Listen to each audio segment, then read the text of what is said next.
quick pickup from our discussion. Verse 4, according to a participle flowchart, being in the nominative case, lacking the article, and not governed by any kind of equative verb or modifying any other noun directly, it is going to be an adverbial participle, and the most likely meaning being temporal.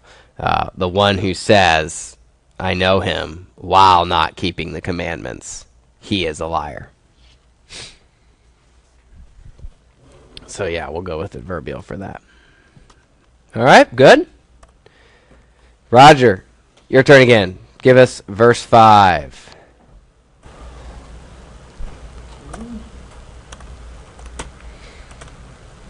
But the one that keeps his word, in him truly the love of God is perfected.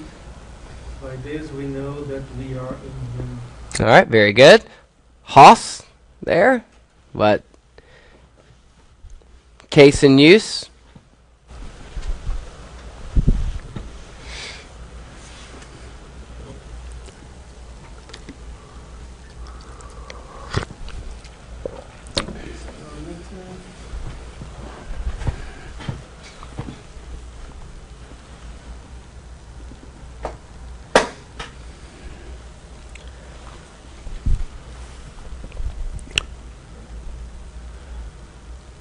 It is. Use. Subjective. Subjective. Subject. Subject of.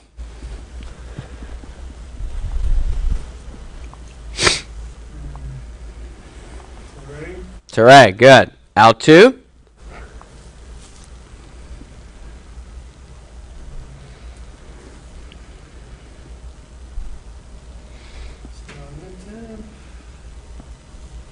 Al2 is nominative, you say?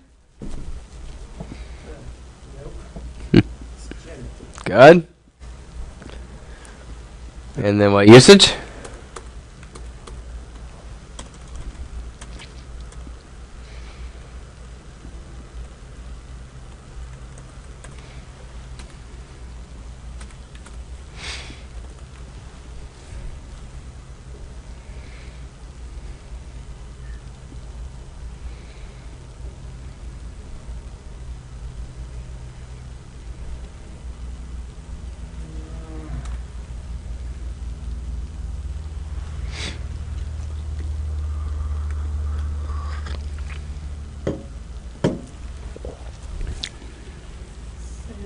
Same thing about source. His word. Mm-hmm. Yep. Yep. Either subjective or source. Yep. Good. Log on.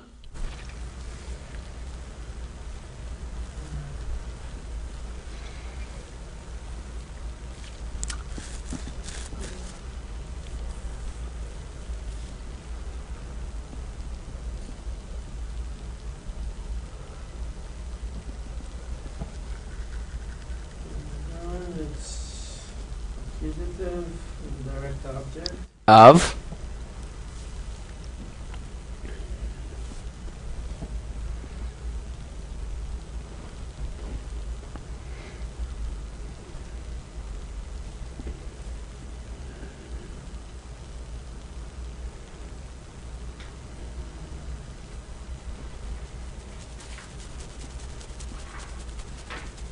Sure.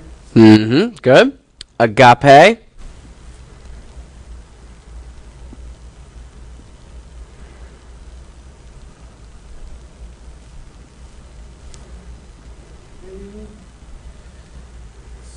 Nominative. Subject. Excellent. Of. What verb?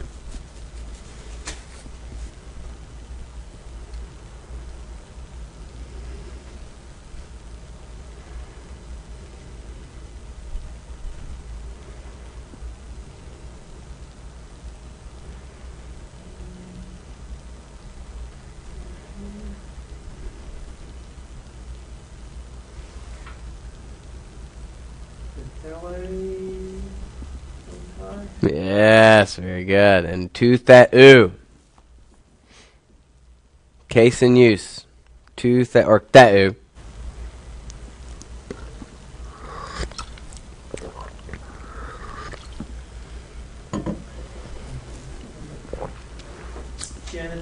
Excellent. And descriptive. Descriptive. So theos is functioning like an adjective, in which case, in this one, the divine love has been perfected.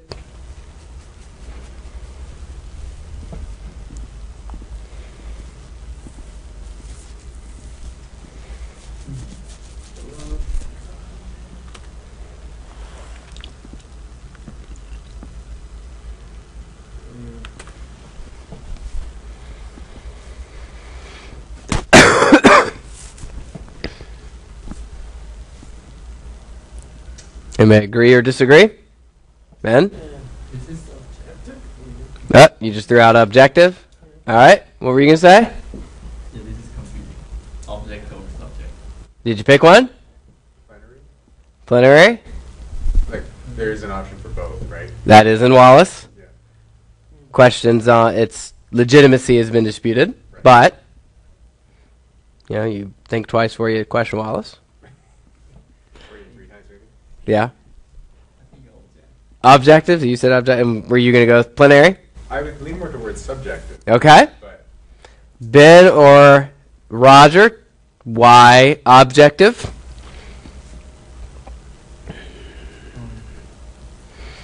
Context. All right, meaning? Um,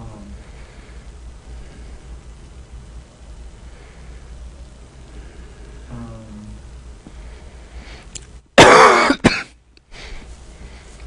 Because the love is the one perfected. So it's a well, yeah, I mean, love's going to be what's perfected regardless, but it's either love, the Christian's love for God has been perfected, objective, or God's love for the Christian has been perfected or brought to full expression or brought to maturity in the one who keeps the commandments. You say context, meaning the emphasis on obedience. your love is All right. the fulfillment of the law. All right. Why do you say subjective? I was thinking more along the lines of, like, the Spirit sheds abroad the love of God. All right. It's kind of thinking, but that's it's a theological Yeah. point, but it's... Right. I'm not Yeah. sure. I think both are. Probably context, I would say objective is, there's context is certainly... I almost went with objective because of the immediate context. If you give me either answer, I'll mark it right. I almost went with objective because of the immediate context. 1 John does put a primacy, I think, on God's love for the believer. We love him because he first loved us. So I would go with subjective here because how do we know that God's love, i.e. God's love for this person, has been brought to expression, has become a reality? Because that person obeys God. So how do you know God loves him? Because he obeys God. But in the immediate context, you are talking about obedience. So how do you know that his love is mature? Because he obeys God. So you can make it. I can make an argument for either. I'll tip subjective, but objective's fine. So, how would you preach this word? That God's love for him is brought to manifestation and maturity by his obedience towards God. In other words, it's proven, it's enjoyed, it's matured, it's expressed in. So, objective. No, I'd say subjective. Subjective. The love of God. God's love for the believer brought to maturity in the believer's, or brought to expression in the believer's obedience toward God. But the objective works too. The believer's love for God shown in the believer's obedience towards God. Both work. Both are Johannine themes. So, and Wallace here would say plenary, sometimes the context favors both, so you go with both. Plenary means Subjective and objective. Now, because I'm hesitant on going to the double meaning too quickly, I use that only as a last resort. And, I mean, Wallace probably say the same thing. Okay, very good. One of Wallace's THM students wrote his thesis on the plenary genitive trying to prove it. I wrote a paper against it in my doctoral work, but I mean, I'm not married to the paper. It's my third paper, so. All right, verse 6. Ben. When they start marrying papers when you dedicate it. Yeah, once it's dissertation, then you really want to own it. Or at least halfway through your coursework. Verse 6.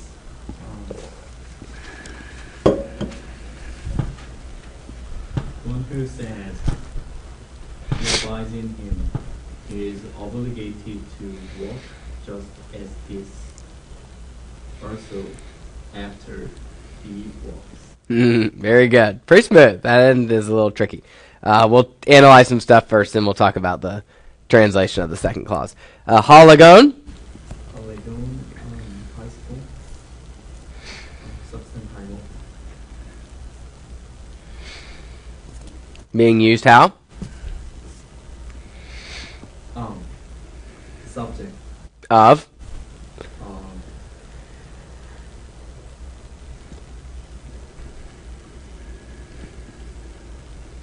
Okay.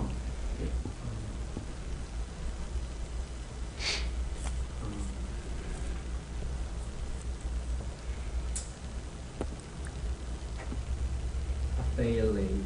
Good. The one who is saying this ought. Menane. Menane.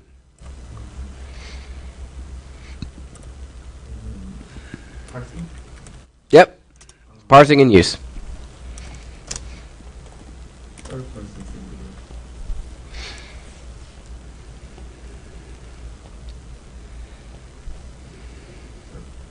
Present activity indicative. Why the new then? Excuse me? Why is there a new at the end of that word if it's present active indicative third singular?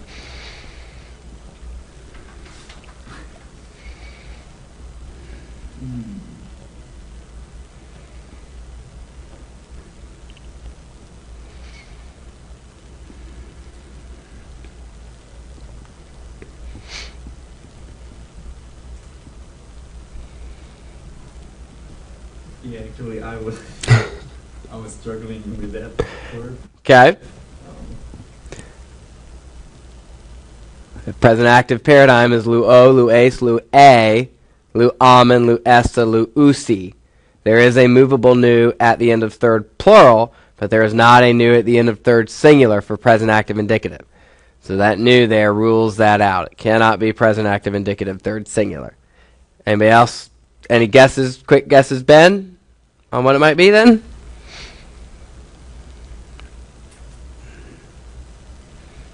Otherwise, Roger, Calvin? An infinitive. What kind? What tense and voice? It's present. Present and voice? Yeah, present active infinitive. Present active infinitive. So how's it being used, Ben? Venture a guess? Now that you know it's an infinitive.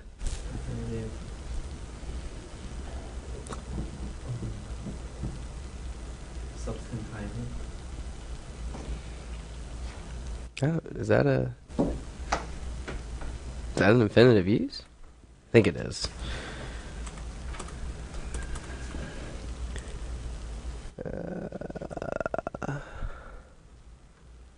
Yeah, it's a whole category. I knew that. But no, not substantival. Nope. Kind of like a direct object, but a more adverbial use. Yeah, so polylego. No, it's a substantive. Yeah, okay. In Wallace's broad categories, it's substantival. Sorry, because it's related to the direct object use. So excuse me. It is substantival. More specifically. Direct object of Lego. Close. It's like a direct object, but notice what kind of verb Lego is. It's a verb of saying, Yeah. perception, so.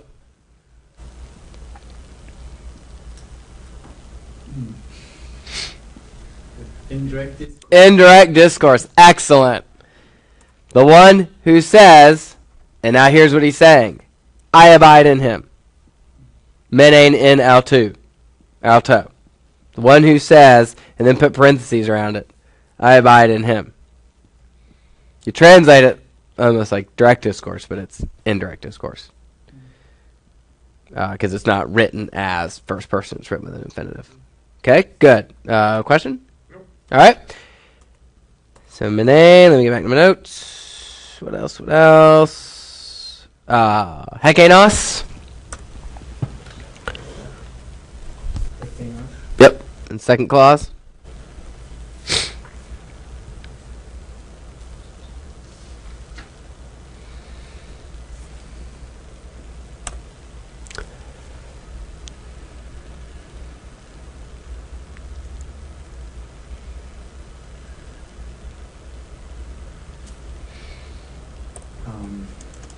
Demonstrative file.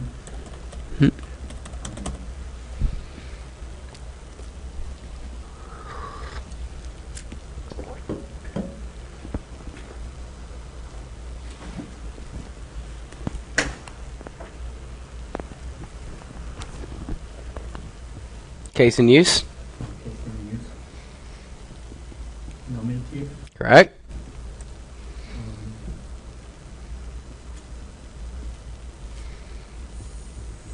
Subject. Of.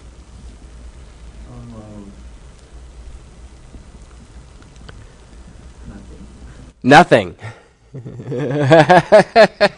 There's got to be the subject of something. Verb is Read me your translation. just as this, that.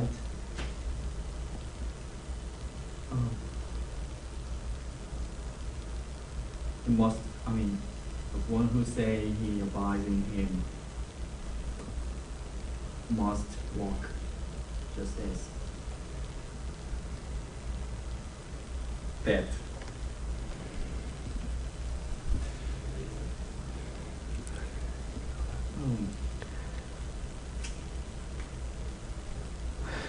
Let me look at something real quick. It's not subject, I think. It is a subject. It is? Yes. Autos is the subject? No, hekenos. Oh, right. It's a subject. Or am I? Go ahead. It's a subject of periapatism. Correct. The word order way to translate it would be must, as he walked, also so to walk. Yeah. Like autos, the end is a adjective or an adverb or whatever. Huto. Sorry, I think I have a. Altos or huto. Could you scroll up? Oh, excuse me. Is there? I think. Yeah. There's something in brackets. Yeah, there's a variant.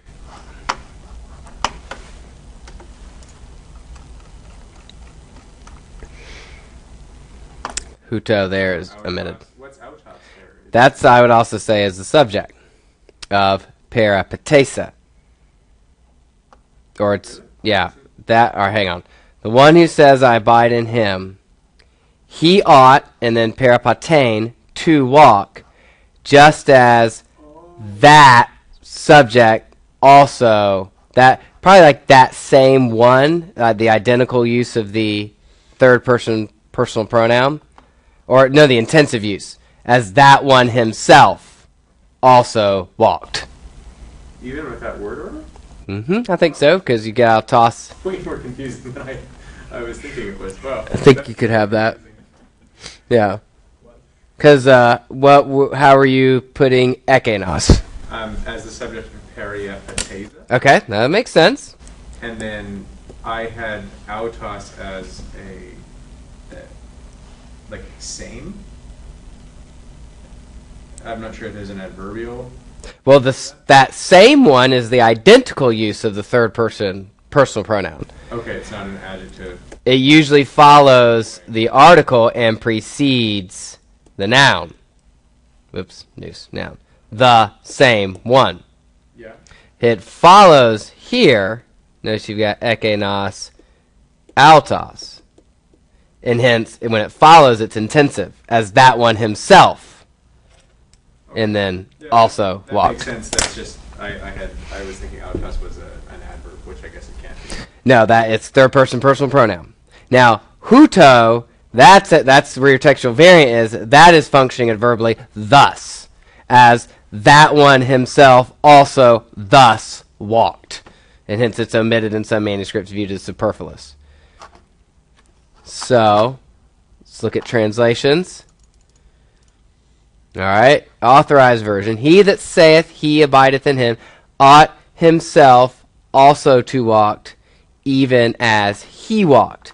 All right, there it's almost like it's taken ekenos as the subject of aphele. That one ought to walk.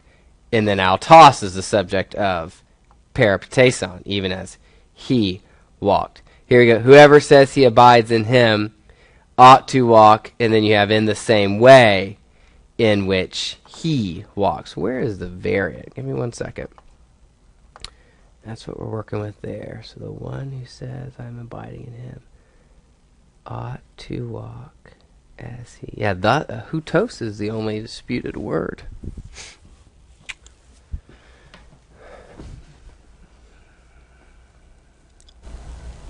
So is it kenas person who say?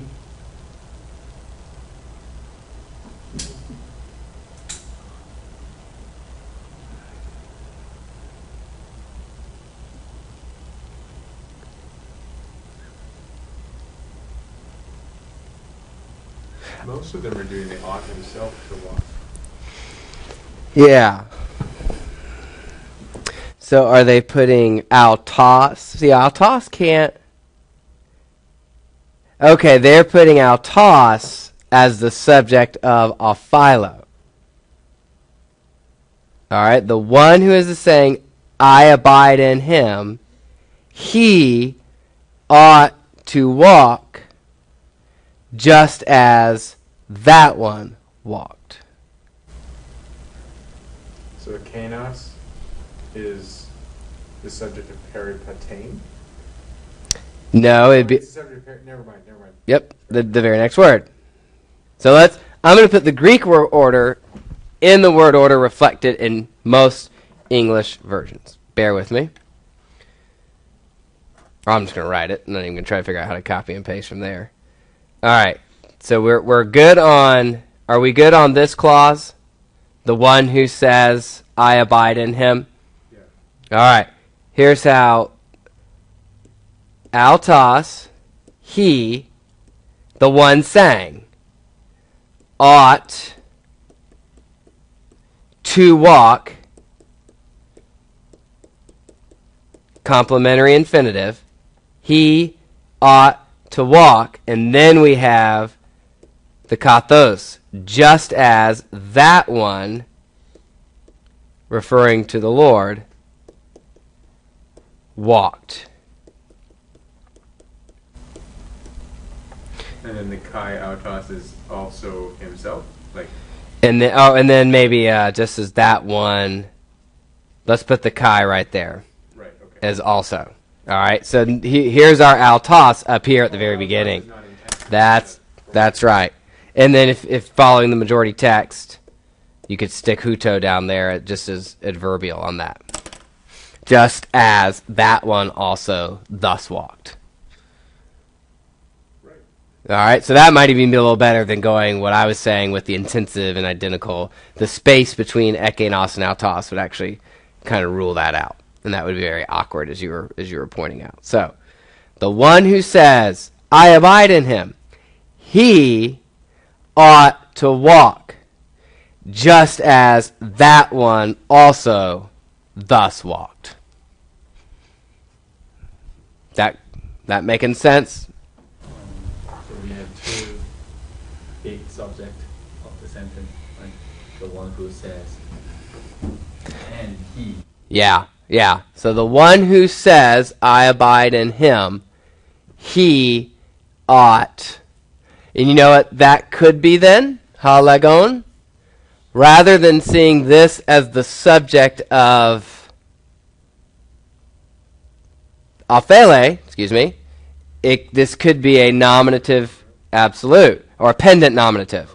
like what you have in Revelation, ha nikon, the one who overcomes, I will grant him to sit on my Father's throne. The one who overcomes, I will grant to eat of the tree of life. It's always at the beginning of each overcome statement, but there's no verb that it's directly related to. It's stuck at the front to say, here's what this sentence is about. This sentence is about the one who overcomes. Now what about him? Could be, then, that's how halagon's functioning. The one who says, I abide in him. Topic. Now, with reference to that one, he ought to walk just as that one also walked. Thus, if you include the variant. What does it mean? The one who says, I abide in Christ should live the way Christ lived. That one. Yeah, that, A kanos is referring to someone not in the sentence already, well, which is Jesus. L2. The one who says, I abide in him, in Jesus, he, Is a kanos like an emphatic? Like that with italics? no, I mean, it's just demonstrative. It's just making explicit the subject. He ought to walk, because you've got kathos here, just as. So now in this subordinate clause, just as what? That one also walked. So notice how they parallel. The one saying, okay, the one saying, I abide, that one should walk, okay? Now here's the reference to Christ. The one saying, I abide in him. If you abide in him, then you should walk just as he also walked.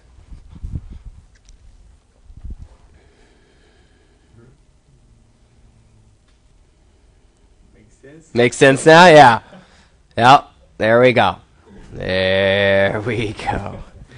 Good times. And let me just peek. I know we don't have a ton of extra time, but what's that, verse 6? Just a real quick look at some of these exegetical commentaries to see if they any clarifying remarks.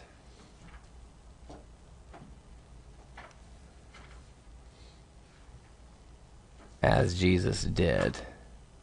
Yeah, nothing on the surface. So, all right. So then, yeah, whoever claims to live in him must live as Jesus did. There's one contemporary translation that uses a little more interpretive, smoothing out nuance to make sense of what is being said. Another one, whoever says he abides in him ought to walk in the same way in which he walked. So there's a real straightforward translation. And then here's another one. He who says he abides in him ought to walk in the same way in which he walked. So there's one that's trying really close to stick to the structure of the original text, while also making clear the point. So, kathos, from kathos to kai, like parentheses. Yeah. This is, or at least this is, the subordinate clause.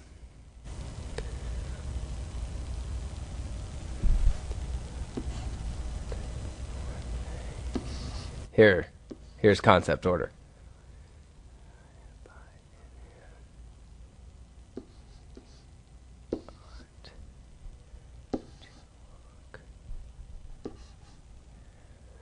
Ah.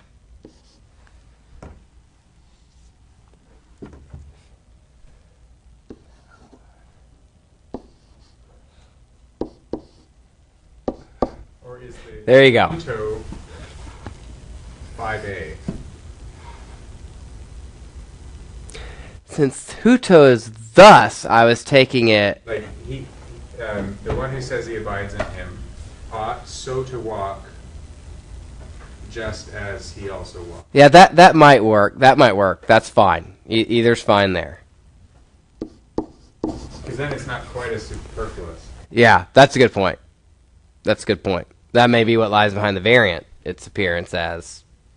Yeah, so the one who says he abides in him ought ought thus to walk, even as, just as that one.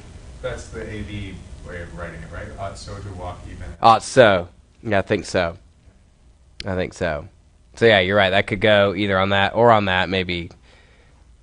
Since we're coming this far to get the subject, then perhaps it does make sense for the adverb to be so near. All right? Clear as mud? The simple one. This is your easy first week baby Greek assignment. I bet you guys just can't wait Acts 18, here we come. till we get. Or not 18, is it? I thought it Is was. it a bishop narrative? No, I was just about to look. I can't remember my own assignments. Part of it's because I've got both terms in mind, but I'll just quit making excuses. Yeah, there's no Acts this term. 1 Peter 5 is about as exciting as we get. But next term... Oh, yeah, I got Acts 14. There we go. Yeah. All right, anyway. We're barely making it through John, so... What verse was that? 6? Calvin, you want to do 7? Okay. Beloved, not a commandment I write to you, but an old commandment, which you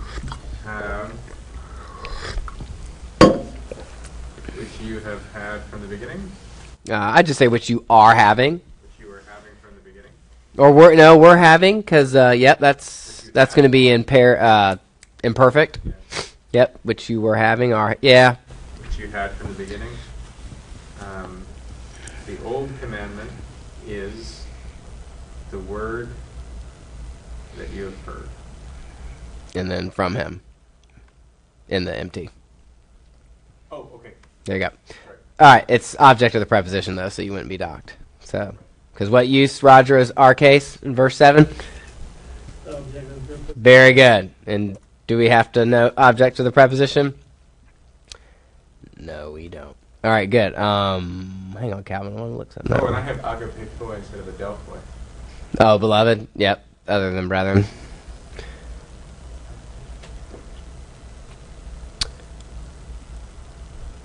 Oh, I know what I was looking up. Sorry. That use of the imperfect there. Any idea? How do you think that imperfect is being used? IK. I think we're having would be unduly Cumbersome. seems like over Mhm, exegeted. mhm, mhm. It's more like like the present moment is interrupting your possession. Right. rather than A remote past. Mm-hmm. I don't know the. Wallace here. He's got one. Obviously, there is some times where the imperfect is used aoristically or punctiliarily. You had as in, or just customary, habitually. I used to sit in the temple. With many parables, he used to speak to them. So maybe there. That commandment which you customarily have had. Could be the idea there of the imperfect tense. Yeah. All right, so adelphoi or agapetoi, depending on. Yeah, it's a masculine nominative plural. It's either a nominative as vocative or just a vocative. Yeah, probably just vocative. Yeah, either direct address. So intele, lane. Sorry. It's a feminine accusative singular. It's the object of grapho. Right. I do not write to you a new commandment. What about the second intellane? Allah intellane. It is a second direct object of grapho. Right? And maybe even grapho is implied again. I don't write to you a new commandment, but again, I write an old commandment. So he's either piggybacking on the first grapho or he's just an elliptic omission. Hein, the relative pronoun. Feminine accusative singular, and its antecedent is antellane. And its function. Subject of a kata. Subject or... Oh, sorry, object. That's right, since it's accusative. So which you had. You had the commandment. And then